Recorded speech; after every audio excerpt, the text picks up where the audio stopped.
Hello. So you guys have been asking for the car vlog, so tonight you're gonna get a car vlog.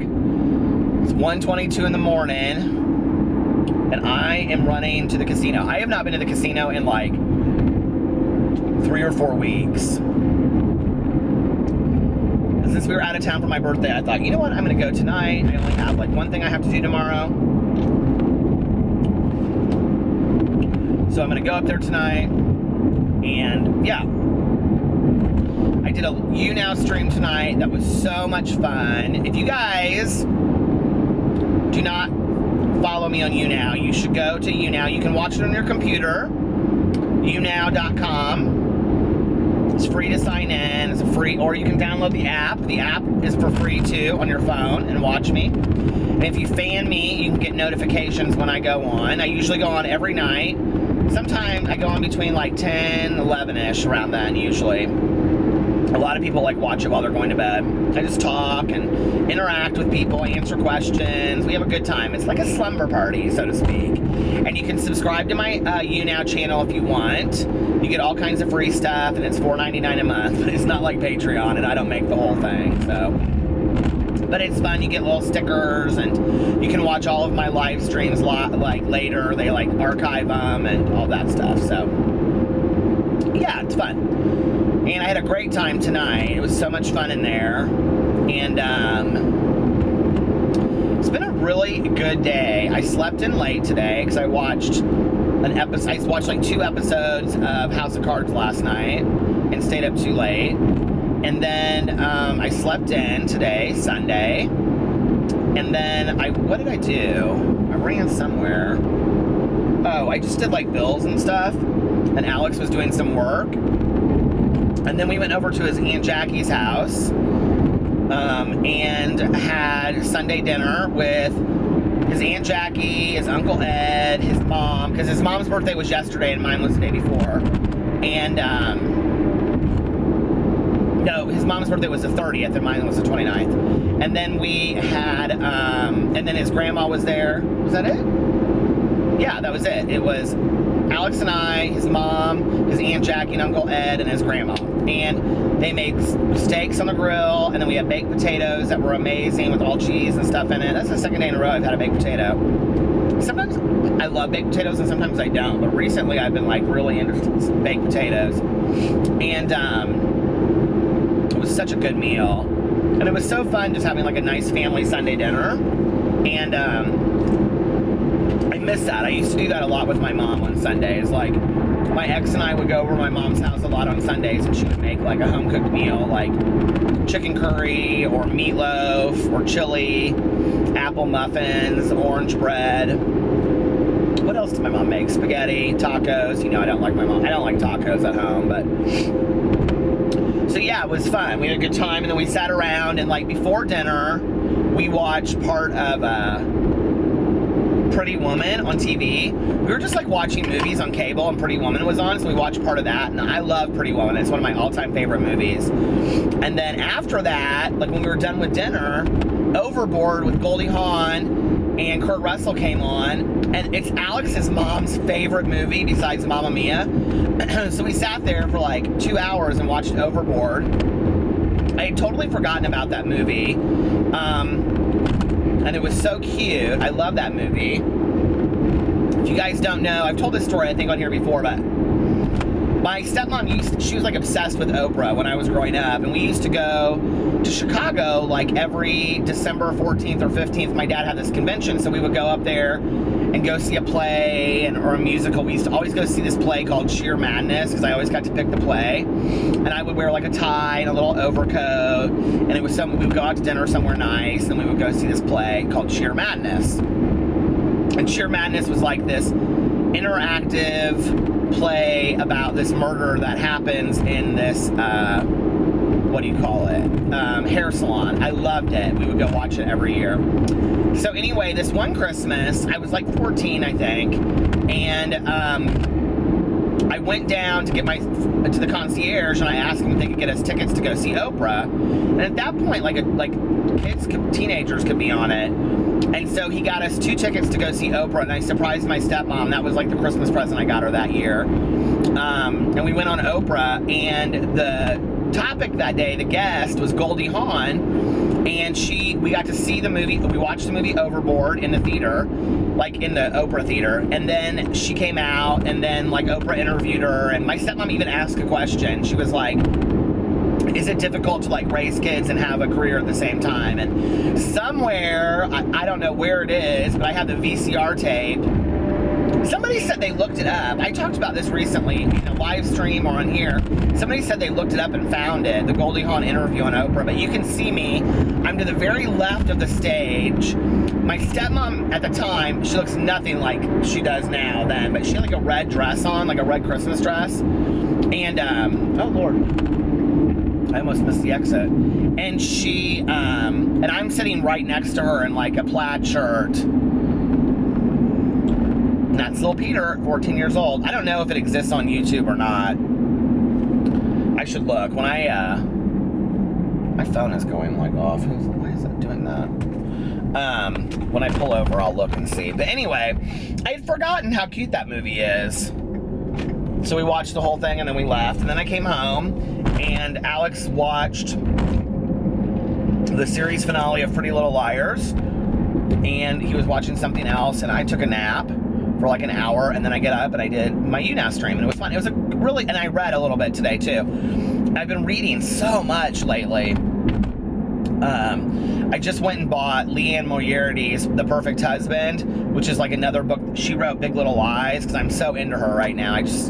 That Big Little Lies was so great that I want to read all of her books. Do you guys ever get like that with something? So it was just like a perfect Sunday. And then Alex works all day tomorrow, and I have a few things I have to do. And then Tuesday is 4th of July. And we're going over to our friend Erin's house, she and her husband Eric, who I introduced. They just recently got married. And Erin's kids each are having friends over. And then Melissa, y'all know Melissa from the vlog, and her husband Jason. They are going to be there too, and us. And we're gonna do 4th of July. And they're gonna have, I'm gonna look at my hat, see if it's straight. They're gonna have a cookout, and yeah, it's gonna be fun. I'm really excited about it. I love doing stuff like that on 4th of July, like having a cookout. And she's having brats and hamburgers, and I love brats. And so we're supposed to bring dessert. So I don't know what we'll bring. Something, we'll have to figure it out. But anyway, it's been such a relaxing day. I was kind of sad that we were coming back from Mexico on a Friday, because I was like, God, we could have stayed the whole weekend, you know? But then, like, we came back, and it was so nice having, like, 2 days to, like, kind of, like, get back to, like, used to, like, the norm of things. Reality bites, like I called yesterday's vlog. But it was nice to have like 2 days to kind of get, reoriented and come back and get comfortable and all that kind of stuff. The rest of summer, I have like this cleaning deal that I'm gonna do. Like every week, there's like an area that I'm gonna clean, like massively, and just like haul out everything. And this week is the kitchen. I have like a lot of my mom's stuff that it's been 8 years. It needs to go. There's things that we don't need to have there anymore that were hers, and they just need to be thrown out. You know what I mean? Like, I have sugar in the cabinet, like brown sugar, that's literally 9 years old. Like, it just needs to be thrown out. And, so, I mean, isn't that disgusting? It's not like we use it. We don't cook. So, but there's just all kinds of things that I need to get rid of. And, so this week is my kitchen, to clean out these drawers and, the cabinets and get rid of stuff. And then next week, I need to do the basement, but that'll probably wait. The next week is going to be, we also have to clean the bedroom because we're doing our mattress video next week. But Alex really wants to buy new nightstands before we put it all together. I'm like, all right. I don't know where all this money is going to come from. I guess, oh, look, there's another parking space up there.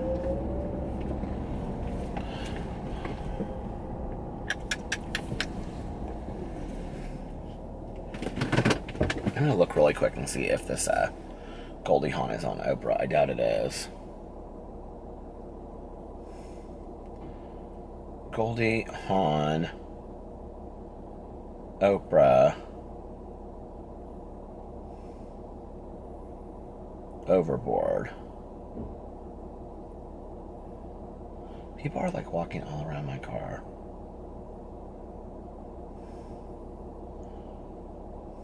I don't see it. How do people find it? It's pulling up Bette Midler.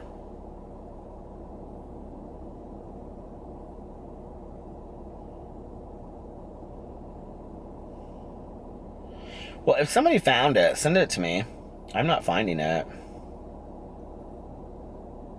Huh. She's so cute, isn't she? Goldie Hawn on Letterman. I love her. Then out of here, out of nowhere, the hardest year of RuPaul's life and the Oprah Winfrey. Why is that just like here in the middle of it? Crazy. Well, all right. I'm going to go into the casino now, so I will talk to you guys later. Bye. So I'm back. I did not win at the casino. I didn't. It's okay.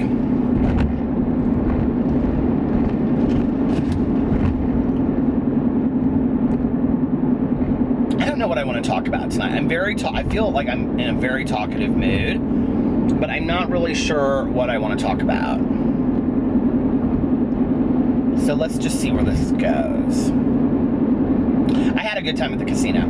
I don't usually go to the casino a lot in the summer because I like to sit on the front porch and read and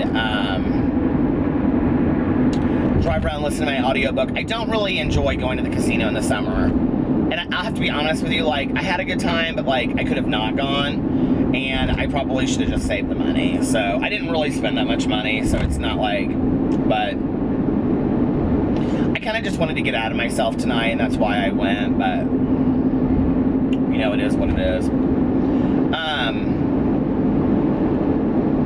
do I want to talk about?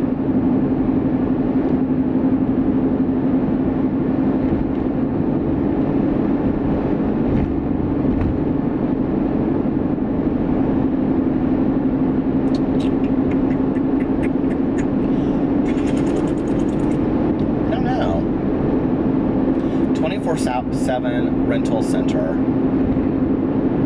I usually always get something to eat on my way home from the casino, but I'm really not hungry tonight. Isn't that weird?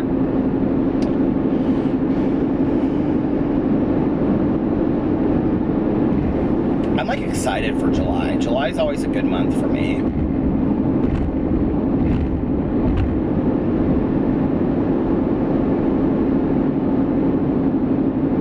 You know, it's like interesting because like a lot of times, like I have things going on in my head, honestly, and like I'll think, oh, I should talk about this, but then it's like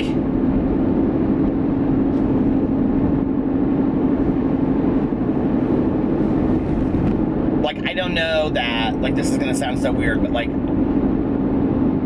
it could come across as like really just like a half an hour of bitching. And I'm not really sure I would want to watch a video of somebody bitching for a half an hour. Especially when it has to do with kind of like YouTube stuff a little bit, you know? So it's like, it's interesting though when I like,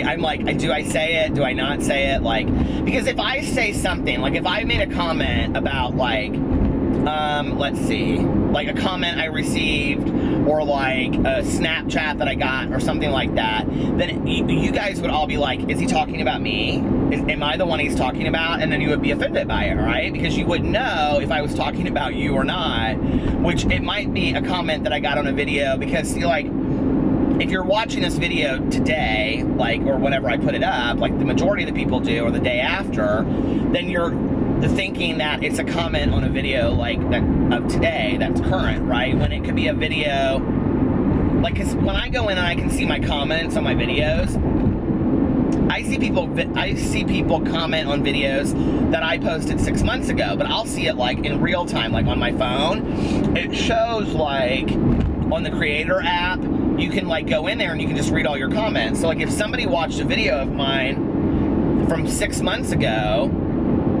let me just tell you first of all that my nose thing is totally allergies, because the whole week that we were in Mexico, I was fine. And then as soon as we got back to Indianapolis, it's like my nose started itching again. It's just my allergies. I'm so over it. But anyway, so like a lot of times I am responding to a comment, like my mood, that I received on a video that I posted 6 months ago, but that person just watched the video like today. Does that make sense? Like I still get video comments on like, people are like, you're so mean to Amberlynn Reed. And I'm like, Amberlynn Reed and I are friends. Like they comment on that as if like the video that I posted 6 months ago is how I feel today and it's current. Does that make sense? And I have to say that it's like one of the weird things about being on YouTube is that like I don't want to pull up my phone and read it, but like if I pulled up like my phone on my vlogs, like what you guys are watching right now, like the comments would be like, because it goes like, it shows you the most current comments. So it would be like the top 20 comments would probably be from the vlog that I posted before. And then it would be like a random comment, and it would be like from vlog 42. And then somebody would say, oh my God, I just found you tonight. I'm so happy I found you. And then like, it would be like a vlog from 2 days ago, and then a vlog from yesterday with like 3 comments on it. And then a vlog from like day 6 or something, and somebody would say, you know, like, I can't stand you, why are you even doing this? This is stupid. Do you know what I mean? Like, so like if I'm responding to a comment and you guys are like, oh, well, it's what I just commented on my video last night, it might be a comment that I'm talking about that I got on a video today, but the video's from like 6 months ago. Does this make any sense, what I'm trying to say? So anyway, it's interesting because like I have somebody that is like slowly making their way through all of my videos, and like I'll see it come up, right? And they'll watch a video of mine from like 6 months ago, and then 5.5 months ago, and it's like they're commenting on every video. And it's not just on this channel, it's on every channel, including my BookTube channel. They're literally watching like 10 or 15 of my videos a day. And I'm like reading these comments, and I'm like, this person like really cannot stand me, right? And they're not leaving like hate comments. It's not like, you fucking ... you should go, you know, it's not like that. It's like they think they know everything about the world. And I just want to go on there and be like, listen, you unteachable person, okay? Obviously, I'm not your gig. Go spend your time watching somebody that you enjoy. You know, like, why would you spend time watching somebody you don't enjoy? I don't think anybody should spend any time putting energy into something negative in the world. I think it is such a waste of time and just crap. And I was actually just watching, you guys, I watch like all these old Oprahs. I'm constantly watching old Oprahs because I always like, I know people don't love her, and that, hey, listen, I get it, okay? A lot of people don't like Oprah, but I love Oprah. And I've learned so much from her show through the years that when I see a clip that comes up that I haven't seen, I'm like, oh, I want to see this. And, or maybe I have seen it, but I don't remember it. And there's a clip that I was watching earlier tonight, and it's where she addresses, like, being gay. Like, this is, like, so 20 years ago. It's like, it's when Ellen comes out on her show, so it is 20 years ago. And, people are giving Oprah a really hard time. And so she goes kind of back and forth with this girl in the audience who's like on her microphone, and this girl is like, she's very upset, and she's like, you say you're a Christian, but then you get on international television and you tell the world that it's okay to be a Christian and think that it's okay to be gay. And the girl is like upset, like you can tell. And I have come across so many people in my life like this. Like,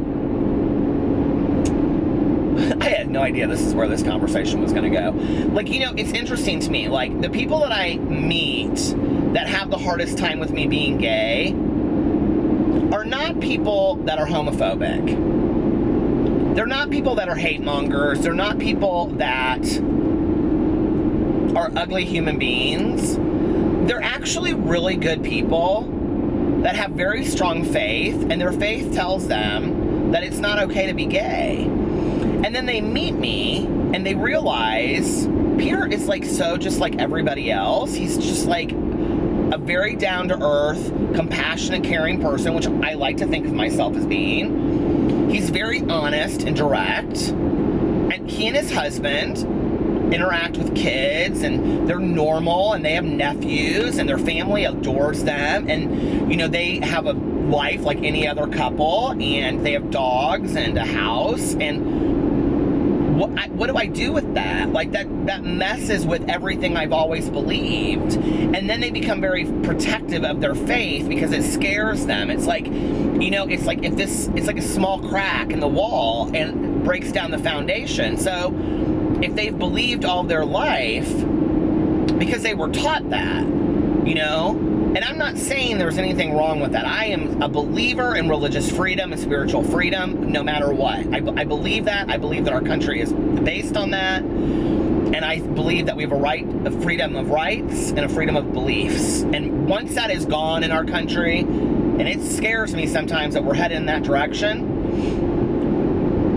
once that is gone, we're living in scary times, I'm telling you. But, you know, I think that, like, when somebody is brought up that way, and then there's a break in their foundation, then they don't know what to do with that because they've hid behind that all their lives.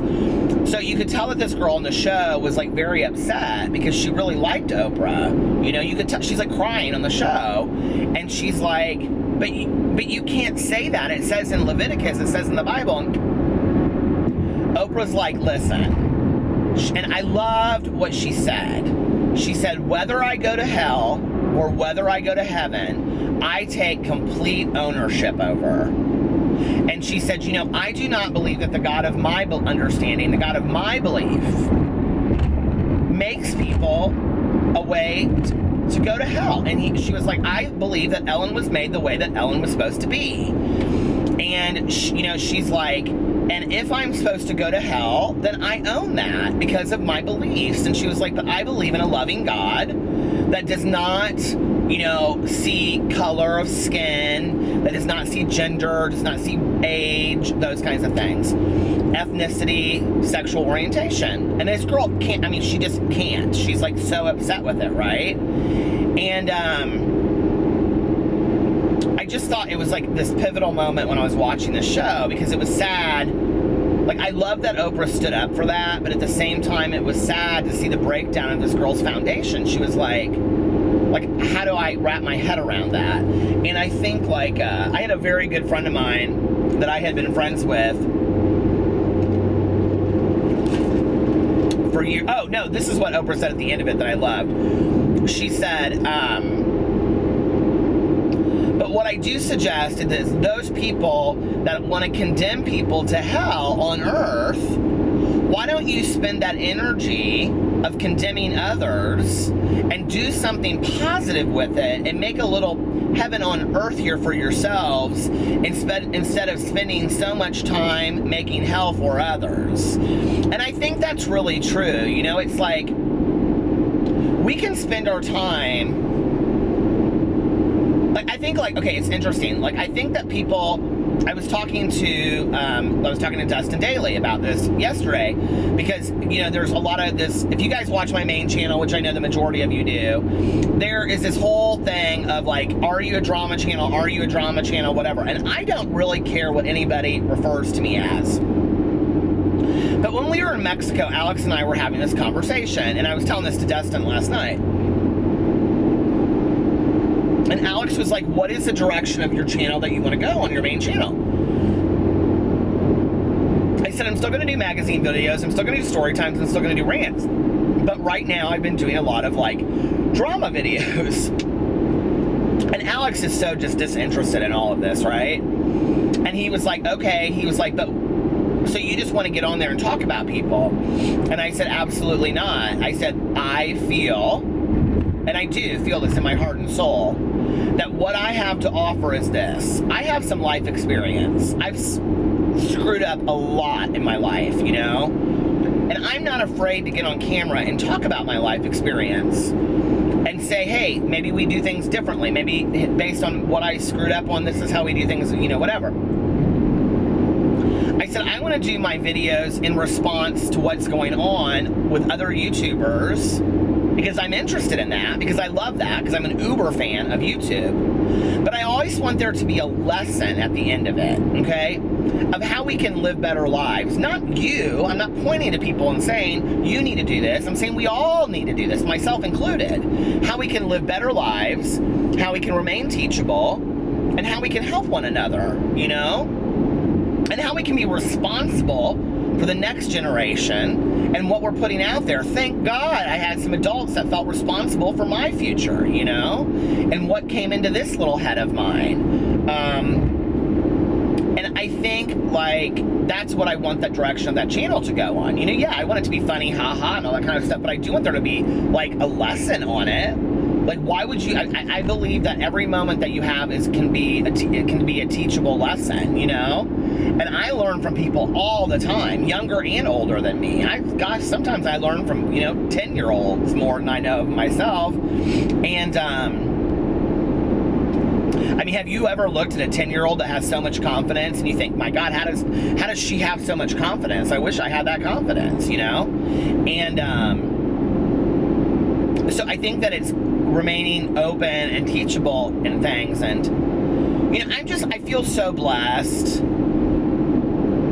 My parents did not censor at all. Like, I wasn't watching pornography when I was, you know, 12 years old, but, like, my parents didn't censor. There wasn't music that I wasn't allowed to listen to. There weren't movies that I wasn't allowed to see. Now, there were movies that I had to see with them, and then we would discuss afterwards and have conversations about. And really what's interesting is that in retrospect, my parents had less of a problem with me watching sex than they did with violence. I can remember that the year that Blue Lagoon came out, there was another really violent movie that everybody was going to see. I can't remember what it was.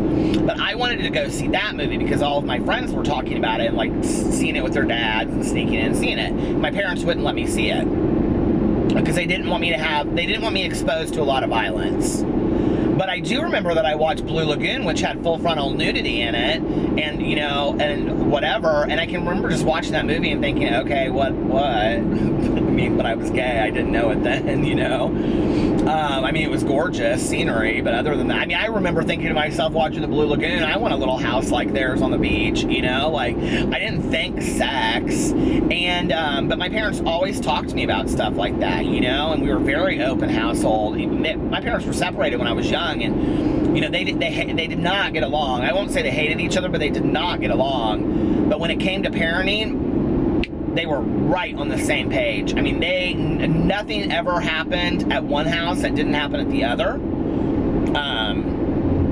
Now, I do think that my mom got a little fed up because she got to be the parent that, like, had to make sure I was up for school and did the homework and whatever, and then my dad got to be the fun dad sometimes on the weekends. But when it came to, like, discipline or parenting, like, it was like if I was grounded at one house, I was grounded at the other, always. And my parents open lines of communication, and then as I got older, my stepmom became part of that. But I'm very thankful for, like, the books and the movies that they exposed me to and things like that, you know, from a very young age. I did a whole video on my BookTube channel about To Kill a Mockingbird. And that, you know, and that's single-handedly from my mother.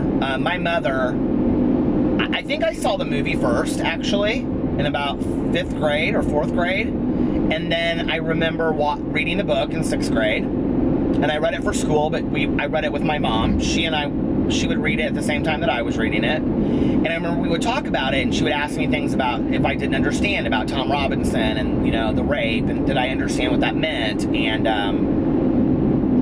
I can remember we looked up the word chifforobe because it's in the book. And, or maybe we looked it up when it was in the movie, because she goes, you know, chifforobe. I loved that part of the movie, but, and it's interesting because I look back on that movie, and that movie forever will represent innocence to me. And,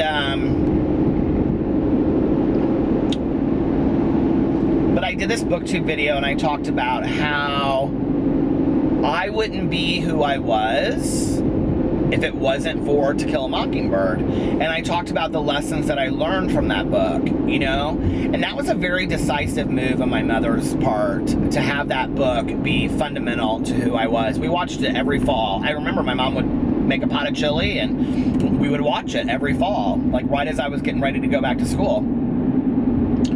And there were a lot of things like that. There were a lot of books and movies that I had to watch. I remember when the movie, like, I don't know if anybody will remember this. I've tried to find it. I can never find it. I actually have never looked on YouTube. I should look on YouTube. But there was a made-for-TV movie called Playing for Time. And it was about two women in the Holocaust. And I remember it was coming on. My mom knew that. And we read The Diary of Anne Frank together. And then we watched the movie, which was probably a little too adult for me at the time. But my mother would talk about the atrocities of, you know, Auschwitz and the concentration camps and the Nazis and stuff. And she would talk about that with me, you know, and it was important for her that I understood those things from a young age. And my dad, too, you know, like I can remember having long conversations with my dad about how you treat people and my taking responsibility for those things you did wrong. And I remember I've actually told this story on here before, but there was a time when the neighborhood kids and I was like probably 8 at the time, and this went from like 8 to 12 or 13-year-olds. All of us got together and we decided that we were gonna like drink and smoke cigarettes. Well, I brought the cigarettes and my mom's beer, and then we all met up. Well, we got caught, and this is such a funny story. Okay, so I lived on this gorgeous street. I've shown my street in a vlog before. But the house to the left got built like long after. It was like an empty lot, and it got built long after we moved in, like probably 5 years after. So if I moved in there, I was 5. I would have been 10 probably at the time. No, I wasn't that old. I probably would have been 3rd or 4th grade. We moved in there when I was 5, so I don't know. But we would play in that house. Like, so they moved in there in like the fall, but like that summer it was pretty much done. And we would play inside the house. I don't even know how we got in the house, but we would like play in there and play house. It was super dangerous when I look back on it, but it was so cool.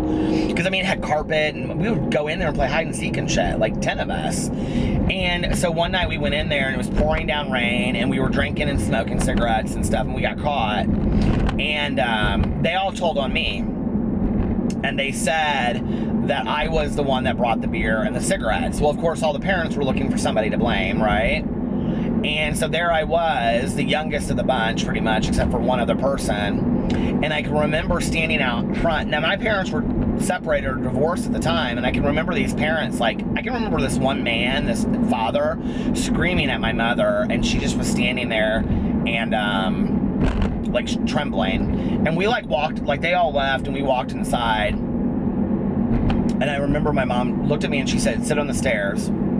With these stairs that went upstairs, like right as you walked in. And I heard her go in the kitchen, and she called my dad, and she was like, "I need you to come over." She was like crying. She's like, "I need you to come over here. I can't do this on my own." She was like, all the parents are really upset with me. And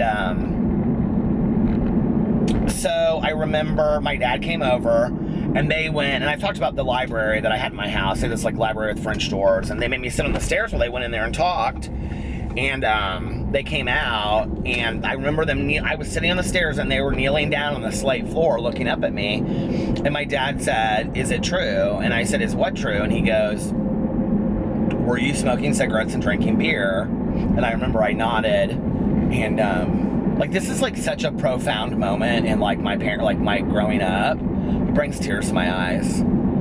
And my dad said, "Did you steal the cigarettes and the beer from your mom?" And I remember nodding my head. And my mom started crying. And she said, I'm so sorry. And my dad said, do you have something that you need to say to your mom? And I said, and I just sat there, and he just like looked at me, and he said, you need to apologize to your mother. And I apologized to her, and he looked at me and he said, Peter, he said, you're a good boy. He said, and good people take responsibility, and they're honest when they're asked things. And he said, there are 8 kids out in the street that have lied to their parents tonight and told all of their parents that it was all your fault when they all had an equal part in this. And he said, but you're the one that is going to get punished for this because you were honest. He said, but they'll always remember that they lied and got out of it, and that's how they'll live their life. I don't even know how at that age I even understood what this meant, but I can tell you, as I got older, I truly did. He said, but they'll know that lying gets you out of things, and one day they'll get caught in a lie that they cannot get out of. He goes, but you're going to suffer consequences because you were honest. And my dad made me walk to each of those houses, and my mom and dad went with me, and they stood at the end, and I had to walk up to the neighbors, and I had to knock on the door, and I had to apologize to each parent for bringing the cigarettes and the beer. It was humiliating. I'll never forget that. And but what a valuable lesson, you know? And I think today that's like one of the reasons why I like so firmly believe in like owning your shit. I really believe those that are unwilling to own their shit, and we all know people that have done some horrific things that will just not say, I'm sorry. And it's not just about that, to say I'm sorry. It's about I'm sorry and then acknowledging what you did and saying, I'm sorry that I did A, B, C, and D. It will not happen again. And if it does, you can hold me accountable by reminding me of this moment where I took ownership of it. And, you know, it's like there are so many people, adults too, that just won't own their shit. And for me, I just want to hear that. Like, I could let so much shit go with people in life if they would just say, let me own my shit, you know? Like, I wasn't thinking right, you know? I wasn't being the person I've been taught to be. But when you refuse time and time and time and time again, this camera is going to shut off yet again because of the heat. When you refuse time and time and time again to own your shit, you're really telling the world and the people around you who you really are, okay? You're telling them that those actions that you did, those things you did to other people to hurt them, that's who you are.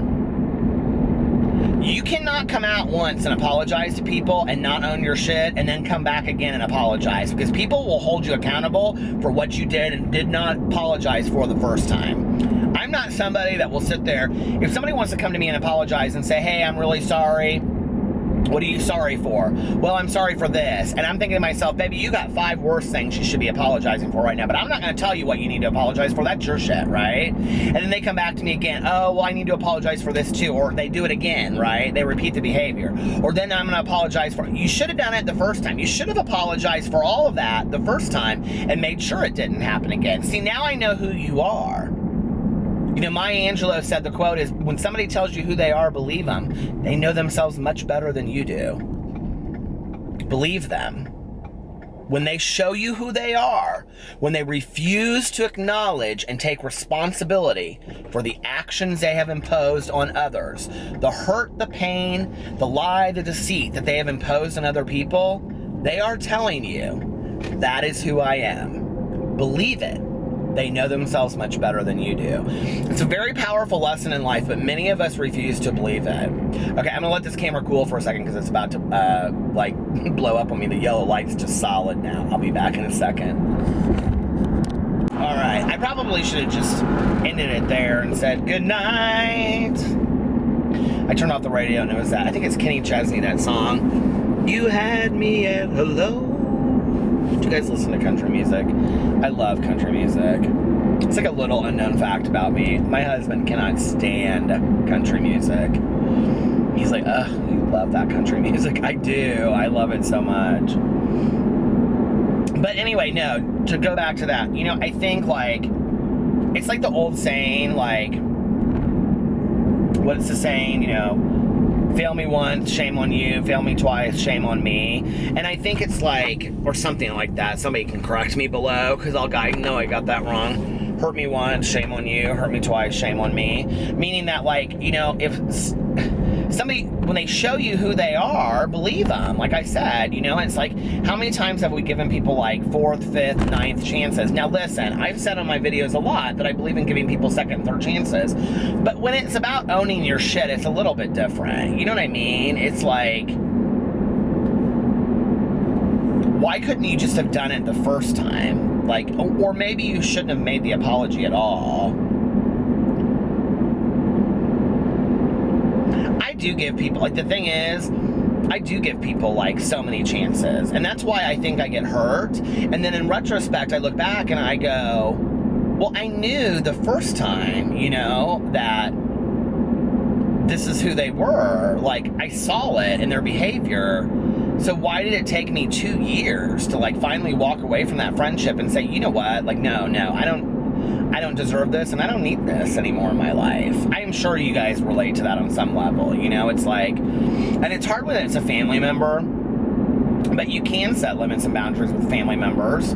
I've done it with mine, you know, and it's like, I don't really have any family members. I feel pretty blessed that take advantage of me or hurt me indirectly or things like that. But, you know, I know a lot of people that do, and they're like, well, what do I do with that? And I'm like, I don't, you know, just set some healthy boundaries. And they're like, well, if it's my mom and she needs me, then you say, Mom, okay, I don't want you out of my life, but I'm not going to continue to be treated this way. And, one of the hardest things for me ever was, my mom was really good. I mean, I talk so highly of my mom on here, but there's a lot of bad that I could talk about too, especially when she was drinking. And my mother was real quick to hang up on people. Like, if she didn't, like, if you were having a conversation with her and she was like, if you pissed her off, she'd just hang up the phone, okay? I don't think there is anything ruder in the world than somebody hanging up on you. I mean, listen, you want to piss me off real good and be out of my life real quick, hang up on me on the phone while I'm talking. Like, not funny, haha, but like, if I say to you, well, you know, like, I really think that you need to think about, click, what? Say to me, I don't want to continue to have this conversation. Say to me, you're really offending me right now. Say to me, I don't like the direction that this is going, but don't shut me off, okay? Like, that's so rude. And my mom would do it. Now, she didn't do it very often, but she would do it. And she went through this period of time where she would, like, completely hang up on me, right? And I remember this one time, she would call, like, and then we would talk, and then we would get into it a little bit, and then she would hang up on me, but then like 10 minutes later, she would call me back. Well, this was so hard for me, but this one time I said to her, I said, if you hang up on me this time, I'm not going to answer the phone. And she goes, am I getting this story right? Well, anyway, she called me back, and I didn't answer the phone, and she was panicked. Like, she thought I was never going to talk to her again, you know? I can't stand being hung up on. I think that is one of the rudest things ever of people to do. But I do believe that we have to give people chances to show that they're going to change their behavior. I really do believe that. You know, nobody is perfect. We learn from our mistakes. Sometimes it takes us a lot of time to learn from our mistakes, right? But don't, like, jump into an apology that you're not ready to make. You know, if you're not ready to actually change your behavior, like, the words I'm sorry mean nothing to my father, and they mean nothing to my husband. Back in the day when I was drinking and drugging a lot, it was so easy for me to say, I'm sorry. And my dad actually said to me on one occasion, he said, when you say I'm sorry, what you're really saying is, forget what I just did. But you don't want to take any responsibility how I'm hurt by your actions. So you saying I'm sorry means nothing to me. Those words, they have no power, no meaning with me whatsoever. And with Alex is like such a believer in action, not, words. He's like, don't tell me you're sorry. Show me that you're sorry. He's like, okay, so whatever. You screamed and yelled at me. Show me that you're not going to do that. Stop screaming and yelling at me. Walk away. Give me some space. Cool your ass down. And, then we can move on. But like, just to say I'm sorry 5 minutes later, is not healthy. And so, like, I think people need to really think before they're, there's all these apology videos going around on YouTube right now, and all these people are jumping into making these apologies, but they're not really capable of holding true to what they've agreed on. And already, even just days later, people are repeating the same behavior they did from the apology video they said they wouldn't happen again. And I'm like, what? Like, it cracks me up. Because eventually, people will say, I'm not doing this anymore. I'm done. I'm not participating in this anymore, When you realize that life is short and you have complete control over who you allow in your life, and that's a privilege. It's a privilege to other people, whether you choose to share their life with them. Remember that. That's important, okay? People don't have to be in your life. There are a lot of people probably watching a lot of people probably watching this video that don't have anybody in their life and would love to have people in their lives, right? So if you are if you're inundated with people in your life that a lot of them just drive you nuts, get rid of them. Listen, it's a privilege to be in somebody's life. And if you're one of those people that's an ass to other people and constantly apologizing and saying, oh, I'm sorry, and then doing it again, oh, I'm sorry, I'm doing it again, stop. Check your behavior. Look at who you are. Change it. You can change your life around at any moment and become a different and more compassionate, caring, empathetic person. In a moment's notice, you can change it. You can go to bed tonight and say, when I wake up tomorrow morning, I'm going to treat the world in a different way. I'm going to be a different person. Because I don't want to be that. I don't want to hurt other people's feelings. You don't have to do that. Life is too short. And, a lot of times people say to me that they're like, you're so honest, you're so direct. What they really are saying is you're a bitch. Well, okay, but I would rather have somebody be direct with me than like tiptoe around the issue and then tell everybody else how they really feel about me, No, that shit hurts. Have you ever found out from somebody else what one of your close friends said about you? That is some painful shit right there. When you're sitting at dinner and they're like, well, Judy Smith said, and you're like, well, why didn't Judy Smith say it to me? Well, I don't know. And I've talked about this before, too, on here. When you're talking to that friend and you're like, well, what did you say? Oh, I didn't say anything. I didn't really know. It's not really my place. Hell yes, it's your place. I stand up for my friends. I always do. If somebody says something about one of my friends, I'm like, you shouldn't be talking about that person that way. Don't you know that they're my friend? Or I'll look at them and say, well, I thought you two were good friends, and now you feel pretty comfortable talking to me about them. But I will tell you what it does. If you like drama and gossip, they won't come to you anymore. I've learned that the hard way, but that's okay, because I don't need to be part of all that anyway. And then I think it's like you have that one friend that you do gossip with. Like my friend Tanya and I, we gossip about people. Obviously, she's my best Judy in the whole world. And, we talk about stuff, people. We do. We gossip. I'm not going to bullshit. We do. But it's not like I trust Tanya enough to know that she's not going to, and it's not right. I'm not saying that it's okay. But, I think everybody has that one person that you're like, oh, she's driving me crazy. Oh, I know. You know what I mean? But like Tanya and I have been friends for 22 years. It's not like she's going to go to that person and say that. I don't know. People of the lie. My mother used to always teach me, be careful. It's a Scott Peck quote, but people of the lie who are self-serving and manipulative, but they come across as very charming, and you have to be very careful, because there are people out there that are so self-serving, they don't care how much they hurt you. I think today, one of the greatest lessons I've learned today is to be very careful what I say. Because I am a believer that if I say something and I put it out there in the world, it's all good for love and war. I mean, like, if I say something to one of my good friends and they go and repeat it to somebody else, that's not, like, yes, I mean, I can be mad at them, but the reality is I need to be upset with myself. I'm the person that said it first. I mean, I need to own that, and say, yeah, well, shit, I did say that, and that I shouldn't have let it out of my mouth. I had a friend of mine back in the day, Randy. We got sober together, and he actually passed away from a brain aneurysm a long time ago. Love this guy. He did the painting that's in my house, that big painting that's on the wall that I show sometimes. And he used to say to me, before you let gossip fall from your mouth, ask yourself 3 questions. Number 1, is it true? Number 2, is it kind? And number 3, is it necessary?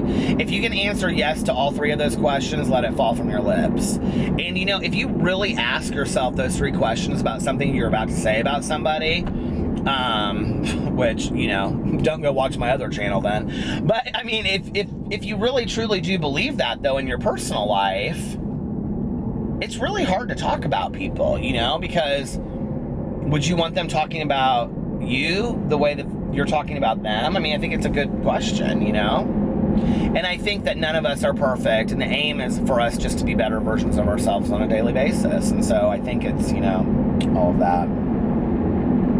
Yep. Well, I'm going to get off here, I think, and listen to my audiobook a little bit. And that conversation was kind of fun. I kind of liked talking about that tonight. I think it's always important to be open to somebody when they want to make an apology to you too, And if they just want to say, I'm sorry, maybe ask them, so what's your plan to change that behavior? Well, what? Well, you're apologizing because you did something wrong, or how are you going to stop that from happening again in the future, People don't like to be held accountable. People don't like to own their shit. People like to say, I'm sorry. It's the easy way out. All right, you guys, I love you, and I will talk to you later. Bye.